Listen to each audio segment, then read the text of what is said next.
Lucas capítulo 6, do 46 ao 49. Por que vocês me chamam Senhor, Senhor, e não fazem o que eu mando? Eu vou mostrar a vocês a quem é semelhante todo aquele que vem a mim, ouve as minhas palavras e as pratica. Esse é semelhante a um homem que, ao construir uma casa, cavou, abriu profunda vala e lançou o alicerce sobre a rocha. Quando veio a enchente, as águas bateram contra aquela casa e não a puderam abalar, por ter sido bem construído. Mas o que ouve e não pratica é semelhante a um homem que construiu uma casa sobre a terra, sem alicerces. E quando as águas bateram contra ela, logo desabou. E aconteceu que foi grande a ruína daquela casa. Praticamente o Senhor Jesus encerra o Sermão do Monte com essa ilustração, com essa alegoria. Quando você olha, por exemplo, para o Evangelho de Mateus, você vai ver uma declaração semelhante no final do capítulo 7, que é justamente o final do Sermão do Monte. Jesus, depois de trazer tanto ensino, ele demonstra ao final uma única preocupação, que vocês não sejam apenas ouvintes, que vocês se tornem praticantes da palavra. Ouvir a palavra é um privilégio, porque sem ouvi-la, nosso coração não vai ser despertado, não haverá fé, não há capacidade de resposta. Mas ouvir e não praticar, ele não vai nos levar muito longe. Né? Em Mateus, no capítulo 7, de 24 a 27, nós temos agora uma outra narrativa do mesmo ensino. O texto bíblico diz assim: todo aquele, pois, que ouve essas minhas palavras e as pratica, será comparado a um homem prudente que construiu sua casa sobre a rocha. Caiu a chuva, transbordaram os rios, sopraram os ventos e bateram com força contra aquela casa. Se você puder, repita comigo. Caiu a chuva, transbordaram os rios, sopraram os ventos e bateram com força contra aquela casa. Daqui a pouco vou dizer porque eu pedi que você repetisse. E ela não desabou porque tinha sido construída sobre a rocha. Mas Jesus continua e diz no 26, todo aquele que ouve essas minhas palavras e não as pratica, será comparado a um homem insensato, que construiu sua casa sobre a areia. Caiu a chuva, transbordaram os rios, sopraram os ventos e bateram com força contra aquela casa. Mateus já fazia uso do Ctrl+C, Ctrl+V na escrita naquela época. Ele repete a mesma coisa. Se você puder, fala comigo. Caiu a chuva, transbordaram os rios, sopraram os ventos e bateram com força contra aquela casa. A diferença da segunda em relação à primeira, a Bíblia diz e ela desabou, sendo grande a sua ruína. Normalmente a gente usa isso com uma outra conotação, mas eu quero pegar a frase emprestada e tomar como tema da minha mensagem hoje: a casa caiu. A Bíblia compara a vida cristã com o trabalho de uma edificação. O apóstolo Paulo, em 1 Coríntios, no capítulo 3, ele fala exatamente a respeito disso. Ele nos apresenta a vida cristã como uma construção que é feita em cima de um fundamento. No capítulo 3 de 1 Coríntios, ele diz assim, no versículo 10, segundo a graça de Deus que me foi dada, lancei o fundamento. A palavra fundamento é alicerce, como sabe o construtor, e outro edifica sobre ele. Porém, cada um veja como edifica. Né? Que fundamento é esse? A palavra de Deus é muito clara quando diz no verso 11, porque ninguém pode lançar outro fundamento além do que foi posto, o qual é Jesus Cristo. Nossa experiência de conversão, a entregarmos nossa vida a Jesus, permite que ele entre, não na condição de um prédio completo ou acabado. Permite que ele entre como a fundação, o alicerce daquilo que ainda será construído. Ou seja, a conversão é importantíssima, é imprescindível. Não existe vida cristã sem ela, mas ela não é tudo. E nós precisamos ter essa perspectiva. Ela é apenas o começo, né? É o fundamento. Agora, algo será construído, e a advertência do apóstolo Paulo é muito clara, e cada um veja como edifica sobre ele. Ninguém vai colocar em xeque a qualidade do alicerce. A pessoa de Jesus, a experiência com ele, a obra dele. Mas o que construímos sobre esse alicerce pode ser feito de forma diferente, quando comparamos a vida de um com a vida de outro. O apóstolo Paulo vai falar depois, não apenas sobre questões como excelência, ele vai falar assim, o que alguém edifica sobre o fundamento é ouro, prata, pedras preciosas. ele também inclui aqui a ideia de madeira, feno ou palha, e diz: a obra de cada um se tornará manifesta, pois o dia demonstrará, porque será revelada pelo fogo, e o fogo provará qual é a obra de cada um. Haverá um dia de prestação de contas, haverá um dia de juízo. A ideia do fogo na Bíblia sempre está relacionada tanto com prova como com juízo. E ele diz: o fogo vai manifestar que tipo de construção nós fizemos. Então ele diz: ouro, prata e pedra preciosa, fala não só de algo excelente sendo construído para Deus, aí não há uma casinha, um casebre qualquer, nós estamos falando de uma mansão, né, de algo de muita excelência, mas também que resiste ao fogo. E diz: mas se o que cada um construiu foi madeira, feno ou palha, e aí nós estamos falando de um barraco mal feito, de algo que não é construído para durar e que não resiste ao fogo, ele diz: haverá uma diferença na forma como cada um será tratado por Deus no dia do juízo, de acordo com aquilo que construiu. Então, eu e você precisamos ter ciência disso e desenvolver essa mentalidade de responsabilidade, né, de que a obra não está completa e nós somos responsáveis pela qualidade daquilo que será construído a partir da experiência com o Senhor Jesus. A pergunta que eu tenho me feito demais: esse ano vou completar em dezembro 32 anos de pastorado, né? E ao que dói o coração de qualquer pastor é ver pessoas que tiveram uma experiência inquestionável, genuína com Jesus, se perderem ao longo da caminhada. Hoje, de acordo com o último censo, nós estamos em algo entre 55 a 60 milhões de evangélicos na nação. Desde que éramos 30 milhões, né, há um tempo atrás. Tem uma estatística que se mantém mais ou menos de pé. Para cada um crente firme que nós temos na igreja, nós temos em média um desviado. Ou seja, se nenhum dos nós tivesse perdido depois de uma decisão inicial, em vez de cerca de quase 60, hoje nós seríamos o dobro, quase 120 milhões, ou seja, mais de metade da população brasileira. O que me faz perguntar se o nosso maior desafio é o evangelismo ou a consolidação na fé daqueles que nós evangelizamos. E o que falta muitas vezes para as pessoas não é a experiência inicial, e nem nós questionamos se a experiência foi ou não foi genuína. Em Gálatas 3,3, Paulo diz: sois assim insensatos, que tendo começado no Espírito, estejais agora vos aperfeiçoando na carne. Tem gente que simplesmente muda o processo que foi começado para um que não é efetivo, que não é duradouro, que na verdade está sabotando essa construção. Em Gálatas 5,8, ele diz: vocês corriam bem. Ele compara a vida cristã à corrida. Mas ele pergunta depois, como uma ideia clara de quem está aplicando o conceito de que eles arrefeceram, diminuíram o ritmo, perderam o pace da corrida cristã. Ele diz: quem foi que os impediu de continuar a obedecer à verdade? Quando olhamos para os ensinos de Jesus, repetidas vezes ele tocava nesse assunto. A parábola do semeador é evidente, né? Uma sequer frutificou, mas outras 3 sementes deram fruto. O problema da segunda e da terceira é que a frutificação ela era algo inicial, mas não perdurou, não permaneceu. Somente uma daquelas 4 situações apresentadas por Jesus na parábola do semeador nos faz ter uma semente que frutifica, que dá fruto, um fruto que permanece, como diz a Escritura. Isso não é a vontade de Deus, né? A vontade de Deus não é que nenhum pereça.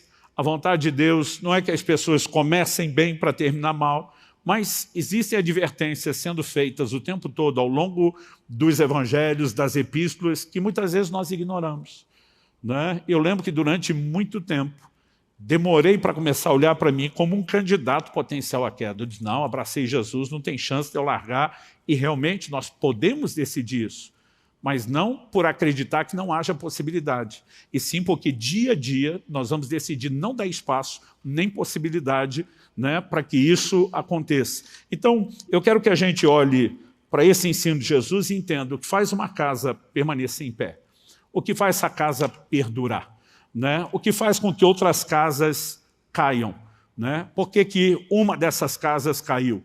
E, evidentemente, ao entender isso, a gente não quer que a nossa casa caia, que a nossa construção sobre o fundamento que é Jesus venha a desabar. Nós queremos que ela perdure, mas nós precisamos entender o que faz alguém ser bem-sucedido e o que faz alguém não ser, né? Para mim, muito mais importante do que ver uma pessoa ser usada por Deus no fluir dos dons, porque isso a gente acredita, tem muita importância na edificação do corpo de Cristo, mas nós sabemos que não é tudo. O próprio Jesus diz, né, em Mateus 7, pouco antes desse ensino que nós lemos agora há pouco, o próprio Jesus diz que alguns vão estar diante dele no último dia e dizer: Senhor, em teu nome profetizamos, expulsamos demônios, curamos enfermos. E você não vai ver Jesus dizendo: mentira, vocês não fizeram nada disso. Você não vai ver ele dizendo: não foi no meu nome que vocês fizeram. Mas Jesus diz: apartai-vos de mim, vocês que praticam a iniquidade, eu não vos conheço. Em outras palavras, ele está dizendo: e daí que você foi usado? Se em algum momento você não permaneceu andando na verdade, se entregou à prática do pecado e comprometeu aquilo que eu comecei, não existe nada, absolutamente nada entre nós. Há outras pessoas que são excelentes pregadores e ensinadores, mas o que deveria ser para mim e para você a grande inspiração é olhar para aqueles que terminaram bem e ter essas pessoas como verdadeiros exemplos, né? A palavra de Deus, ela também é muito clara a respeito disso. Em Hebreus, no capítulo 13, no verso 7, a Bíblia diz: lembrem-se dos seus líderes, os quais pregaram a palavra de Deus a vocês, e considerando atentamente o fim da vida deles. Você pode repetir isso comigo? Diga: o fim da vida deles.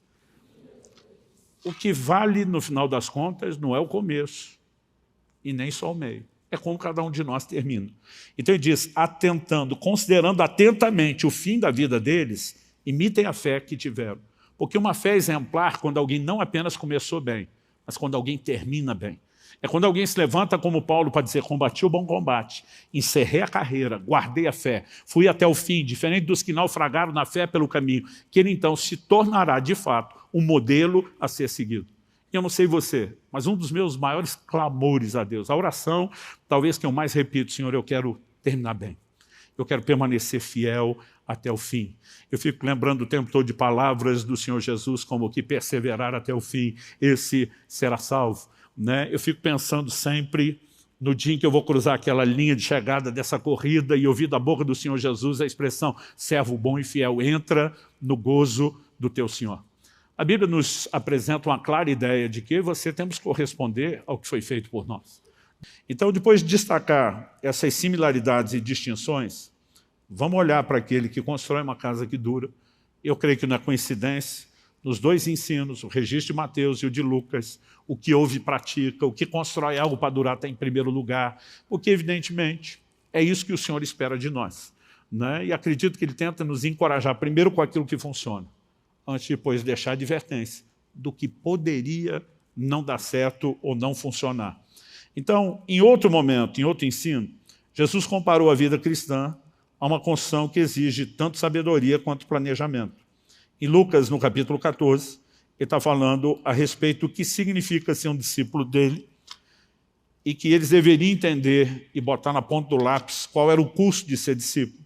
Então ele diz no verso 28 até o 30.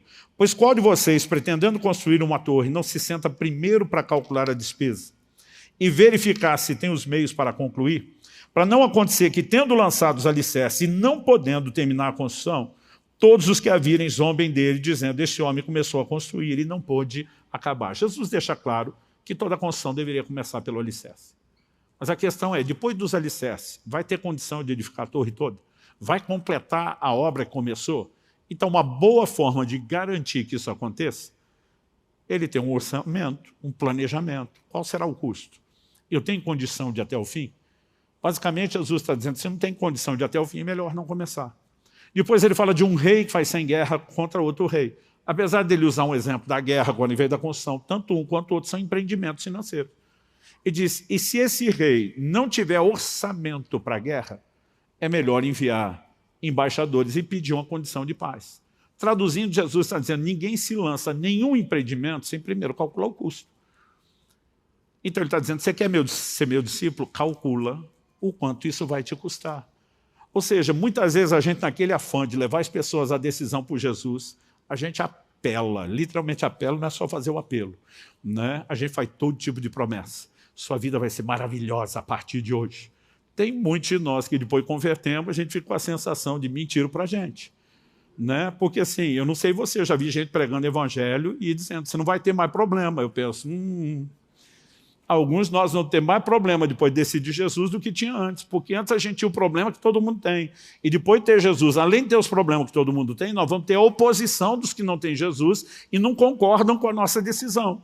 Nós vamos ter uma oposição do reino espiritual maior do que quando a gente já está preso, né, pelo reino das trevas e não é uma ameaça para ele. Aí, a partir do momento que nós tomamos uma decisão contrária, nós estamos, além dispostos às mesmas circunstâncias naturais, de caiu a chuva, transbordaram os rios, soprou o vento. Isso acontece para todo mundo, gente, por crente e por não crente. Quando vem a crise econômica, vai pegar todo mundo. Quando tem pandemia, vai pegar todo mundo. Aliás, Jesus disse, né, que o Pai faz sair o sol, cair a chuva sobre justo e injusto. Circunstâncias naturais, as boas e as ruins, virão para todo mundo. Então, probabilidade de problema, nós temos a mesma. Com a diferença de que agora nós estamos num nível de resistência espiritual que eles não tinham antes. Então, Jesus está dizendo, você vai ter que renunciar a muita coisa. Você vai ter que cultivar valores diferentes das pessoas que estão à sua volta. E ele está dizendo, pensa bem, quanto é que custa. Então, vida cristã é algo que se planeja. Né? Assim como ninguém deveria entrar num casamento sem pensar seriamente nisso, e deixa eu dar uma palavra que a gente tem bastante solteiro aqui. Quantos solteiros temos aqui que ainda não foram redimidos? Fala assim, vocês ficam com vergonha de erguer a mão. Quantos que ainda não casaram? Estão esperando o cumprimento da promessa, aleluia. Deixa eu dar uma palavra com todo o amor e carinho desse mundo. Meu casamento, depois de Jesus, foi a melhor coisa que me aconteceu. A melhor coisa que me aconteceu na vida. Mas nenhum de nós deveria casar com uma empolgação só no é bonitinha, é bonitinha. Gente, beleza é uma condição que muda, é relativa. Alguns estão mudando para melhor, aleluia, outros com o tempo vão mudar para pior. Né? E a Bíblia fala que, né, a beleza ela pode ser passageira, o tempo é impiedoso com a gente. Mas muitas vezes nós não estamos olhando valores como a beleza do lado de dentro, que são os valores do comprometimento com Deus, valores que vão conservar um relacionamento saudável, agradável. Né? Porque não adianta você ter, né, a garota ou o rapaz mais lindo do mundo em casa e é aquele tipo de gente que Provérbios fala que é como uma goteira, a mulher é rixosa, é como goteira, está todo dia ali para te irritar, para infernizar a sua vida. Agora, nós precisamos pensar não só em questões espirituais, relacionais, né, e entender se isso é para a vida inteira, depois de Jesus é a decisão mais importante da sua vida. Eu aprendi cedo que o casamento não deveria ser só uma união de pessoas, mas de propósito. É por isso que a gente bate firme, principalmente aí com os adolescentes, a turma mais nova, dizer, gente, não é hora de pensar em casamento. Vá buscar entender o que Deus tem para a sua vida. Né? Vá buscar ser feliz e realizado nele. Porque se você tem um plano de casar para ser feliz, deixa eu te dar um conselho, não case. Né? Não vai funcionar, isso não funciona para ninguém. Né? A ideia, pastor, o senhor está dizendo que não tem felicidade no casamento? Não, não é isso.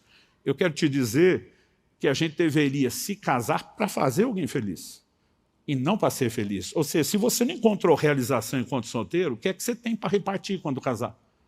Ou você vai ser só uma sanguessuga, tentando ser feliz às custas de alguém. Né? Então, nós temos falhado em coisas que são importantes. E eu vejo gente, ele já está fazendo o cursinho, está se preparando para a faculdade, porque ele está pensando em profissionalizar, e não está errado. A gente tem que se antecipar ao futuro, pensar adiante. Mas por que em questões como o casamento nós não estamos fazendo? Por que em questões como a nossa fé a gente não está planejando isso? O que eu posso fazer para que essa casa nunca caia? E a primeira parte da sabedoria é, tem que ter alicerce, tem que ter fundamento, não dá para ser superficial. Nós temos que construir direito. E quando falamos da vida cristã, né, cavar profunda a vala, em vez de simplesmente construir só na superfície, é algo que a gente pode tratar como inquestionável. Em segunda epístola de Pedro, no capítulo 1, eu queria que você abrisse lá comigo. 2 de Pedro, capítulo 1. Eu vou ler, em primeiro lugar, o verso 5. Ele tinha dito no verso anterior, o 4, das preciosas e muito grandes promessas que Deus nos deu, para que por elas nós nos tornemos coparticipantes da natureza divina, escapando da corrupção das paixões que há no mundo. Então, assim, a proposta extraordinária que Deus tem para mim e para você, né, é a gente não só ser perdoado do que já fizemos de errado, mas escapar dessa prisão, das paixões, das concupiscências, dos desejos que existem no mundo, para um lugar de participar da natureza divina.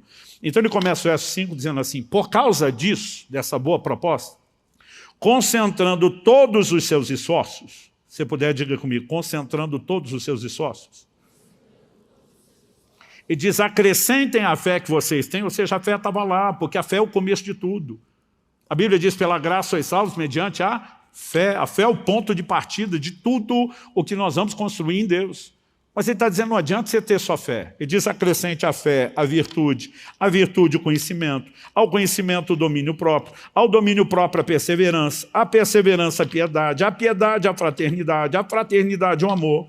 Porque essas qualidades, estando presentes e aumentando cada vez mais, aqui ele está falando de progressividade, farão com que vocês não sejam nem nativos, nem frutíferos no pleno conhecimento de nosso Senhor Jesus Cristo. Pois aquele que não tem essas coisas é cego, vendo só o que está perto, se esqueceu da purificação dos seus antigos pecados. Por isso, irmãos, procurem com empenho cada vez maior. Diga comigo, empenho cada vez maior. Ele diz, confirmar a vocação e eleição de vocês, porque fazendo assim, vocês jamais tropeçarão. Pois dessa maneira é que lhe será amplamente suprida a entrada no reino eterno de nosso Senhor e Salvador Jesus Cristo. Você quer ter a certeza de que não vai tropeçar?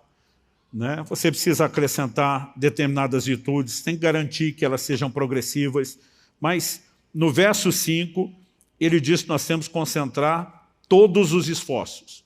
Depois que o cara já usou todo o esforço que tinha, ele diz agora com empenho cada vez maior. Espera aí, eu já coloquei todos os meus esforços. Ele diz, agora arranca de onde não tem. E continue dando o melhor de você.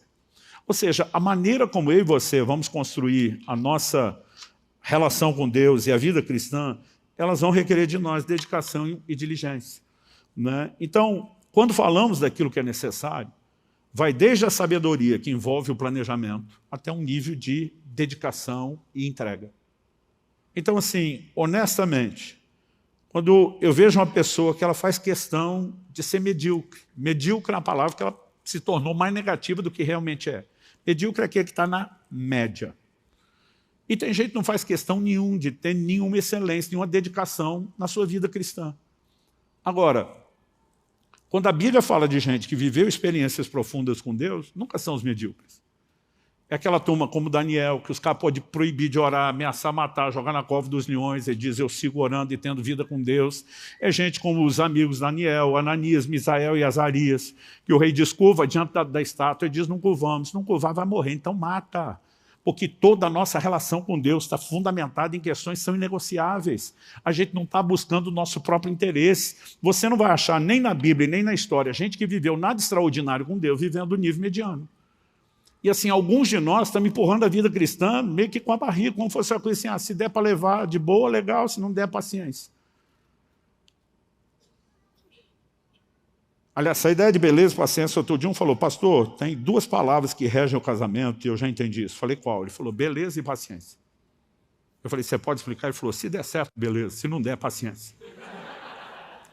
Eu falei, essas duas palavras não vão reger seu casamento, vão reger a falência do seu casamento. Né? E alguns estão nesse modo em Deus. Se der certo, beleza. Se não der, paciência. A verdade é que você pode escrever a sua história, uma história diferente. Baseada no quê? Sabedoria, que vai te levar a um lugar de profundidade. Dedicação, que vai permitir que você faça tudo com excelência. A Bíblia diz, fazendo isso, nunca, jamais tropeçarão. Tem como garantir que a casa não vai cair. Terceiro e último lugar, vamos falar da negligência e insensatez do que construiu a casa que caiu, que é justamente o que eu e você não queremos fazer. Em primeiro lugar, quando ele decide edificar sobre a areia, em vez de encontrar a rocha, ele está mostrando dois tipos de entendimento. Em primeiro lugar, ele está sendo imediatista. Não estou vendo sinal de chuva, não costuma chover nesse lugar. Aliás, a incidência de chuva que eles tinham naquela região onde Jesus está, ela não chega perto do que nós temos aqui. Né? Eu lembro da primeira vez que nós fomos gravar em Israel, e lembro que estávamos no Val de Jaboque, que já é território da Jordânia, e a gente foi começar as nossas gravações e choveu. E eu só tinha aquele dia para gravar lá. É lógico que eu e a equipe, a gente estava com aquela cara de triste, buscando abrigo da chuva, e o guia que estava com a gente falou, por favor, eu preciso que vocês se unam comigo e façam festa. Faz 8 meses que não chove aqui. Isso para nós é uma benção. Então, se vocês tiverem que adaptar qualquer coisa, no final nós gravamos debaixo de um viaduto para tentar pegar, né, o resto do cenário, improvisamos, mas tentamos fazer aquilo com alegria, porque não chove o tempo todo ou toda hora. As chuvas, às vezes, não parecem ser tão intensas e abundantes como as que nós conhecemos. Você cada vez pensa assim, não costuma chover toda hora. Então, ele não está pensando no que vem à frente, né? Que nem aquele tipo de gente que sem coragem de fazer o seguro do carro e diz, não, mas eu não tenho plano de bater. Eu falo, ninguém tem. Seguro é o tipo de coisa que você faz para não precisar usar. Um bom alicerce contra um vento forte, contra uma grande tempestade, é o tipo de coisa que você não quer usar, mas se precisar tem que estar lá. Isso é parte de uma sabedoria. Segundo, além dele ser imediatista e não antever, né, não prever um mal que é possível se perceber, né? Aliás, eu falo para as pessoas, até sobre planejamento financeiro. Vocês estão começando a vida, gente, trabalhe sempre com fundo de reserva. Não gaste tudo que você ganhe. Porque se tem uma coisa certa na vida, previsível, é o que nós chamamos de imprevisto. A gente só chama imprevisto porque a gente não sabe nem quando, nem o quê. Mas que vai ter um imprevisto é a coisa mais previsível. A gente só não sabe o quê, por isso ele continua sendo chamado de imprevisto, né? Mas as pessoas não se preparam, né? Então, assim, se os anos das vacas magras chegar, para quem aproveitou os anos das vacas gordas, e aproveitar não é comer ou gastar tudo, é você ter recursos, você não garante apenas sobrevivência, né? É a hora que quem tem faz mais dinheiro, né, do que normalmente se faria numa outra circunstância. E quem não tem perde mais dinheiro do que se perderia em qualquer outra circunstância, né? Então, são questões que, desde as questões naturais e até o plano espiritual, não são tão difíceis de entender. A gente pode antever problema, né? E se tem uma coisa certa, é que em algum momento vai cair a chuva, vão transbordar os rios, vão soprar os ventos, a gente só não sabe quando. Mas que é certo que isso vai acontecer, vai. Jesus fez uma promessa, ele não mente. João 16:33, no mundo tereis aflições. É uma promessa, gente. Nunca vi um crente acordar de manhã e dizer, reivindico o cumprimento da minha cota de aflições hoje, porque o Senhor prometeu, tua palavra é verdade, tomo posse. Mas é uma promessa. Não está nas que a gente costuma reivindicar. Mas o apóstolo Paulo diz, tantas quantas forem as promessas de Deus, nele está o sim, por meio dele, né, é o amém. Ou seja, está de pé, Deus não voltou atrás. Agora, eu e você precisamos nos preparar para os problemas que foram anunciados de antemão. Então eu quero ler Hebreus capítulo 2, de 1 a 3 com vocês. O texto diz assim, por essa razão importa que nos apeguemos com mais firmeza. Diga comigo, mais firmeza. O texto diz, importa que nos apeguemos com mais firmeza às verdades ouvidas para que delas jamais nos desviemos. Ou seja, a Bíblia está dizendo, por mais que você já tenha sido orientado, se agarra a isso, para não desviar. Ou seja, você tem que construir essa diminuição da probabilidade de fracasso. 2, porque se a palavra falada por meio de anjo, está falando da lei de Moisés, se tornou firme, e toda transgressão ou desobediência recebeu justo castigo, como escaparemos nós se não levarmos a sério tão grande salvação? Esta, tendo sido anunciada inicialmente pelo Senhor, depois nos foi confirmada pelos que a ouviram, né? Então a Bíblia está dizendo, olha, é diferente daquele povo que sai do Egito, que vive toda uma simbologia da nossa redenção, e não levaram Deus a sério e foram julgados. Imagine nós, a quem foi anunciada tão grande salvação. Se tivermos a negligência dele, nós vamos comprometer a firmeza. Firmeza à verdade. E, por falta de firmeza, a casa vai cair. Em Hebreus, no capítulo 6, o autor volta a abordar o mesmo assunto. E eu queria ler com vocês alguns versículos de Hebreus 6. Nós vamos começar no verso 9. Ele diz assim no verso 9, quanto a vocês, meus amados, ainda que falemos dessa maneira, estamos certos de que coisas melhores os esperam, coisas relacionadas com a salvação. Outras traduções diz, de vós, amados, esperamos coisas melhores que acompanham a salvação. O que é essa expectativa? Esperamos coisas melhores. Você pegar lá do verso 4 até o 8, ele está falando de gente que teve uma experiência com Cristo, firme, inquestionável, né, séria, legítima, mas tropeçaram.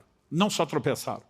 No verso 6, ele vai falar que tropeçaram a ponto de não mais poderem ser restaurados, renovados para arrependimento.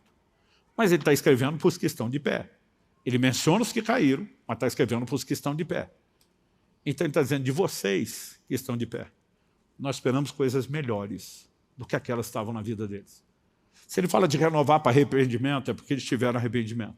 Mas se você ler o texto, lá no verso 4, além do arrependimento, ele vai dizer que eles foram iluminados, provaram o dom celestial, se tornaram participantes do Espírito Santo, provaram a boa palavra de Deus, os poderes do mundo vindouro. São todas questões essenciais à fé. Mas quando ele diz, vocês esperamos coisas melhores, está dizendo, são essenciais, mas não são suficientes. Vocês precisam ir além. Não é apenas garantir que entraram, não é apenas garantir que vocês começaram, é vocês seguirem crescendo, amadurecendo, se aprofundando em Deus, para que vocês não vivam aquilo que eles viveram. Então, a negligência, ela vai nos sabotar, mas a diligência não vai fazer a gente ter sucesso porque houve esforço. Eu e você, de nós mesmos, não vamos muito longe. O próprio Jesus disse, sem mim nada podeis fazer. Eu não estou falando de eu e você construirmos sozinhos. Mas seria muita inocência da nossa parte achar que Jesus é que vai construir sozinho, a gente não vai nada. Eu vejo um monte de gente falando, não, tudo é Deus, não é o seu esforço. Aí, isso me faz pensar que Deus não está fazendo um trabalho direito na vida de muitos. Porque você olha e fala, um cristianismo sem vergonha desse tudo é Deus, então o culpado é Deus. Né? O que nós precisamos entender é que Deus nunca vai falhar. E se nós fizermos a nossa parte e cooperarmos com Ele, a coisa vai dar certo. Então, quando eu falo da nossa dedicação, nunca exclui Deus. A você tentar jogar nas costas de Deus, excluindo a sua parte, você não vai muito longe e certamente a casa vai cair. Então, o meu apelo para o seu coração hoje é que você possa parar, e não importa o tempo que você tem de caminhada, talvez está fresquinho, novinho na fé, acabou de se converter faz pouco tempo, dias, semanas, meses, né? Agora, nós temos gente aqui que tem muitos anos de caminhada. Não importa o tempo que você caminhou, e eu queria que você pudesse rever como você está edificando. Porque Paulo deixou claro, o fundamento já foi colocado, é Jesus. Ninguém pode mudar isso. Mas cada um veja como edifica sobre ele.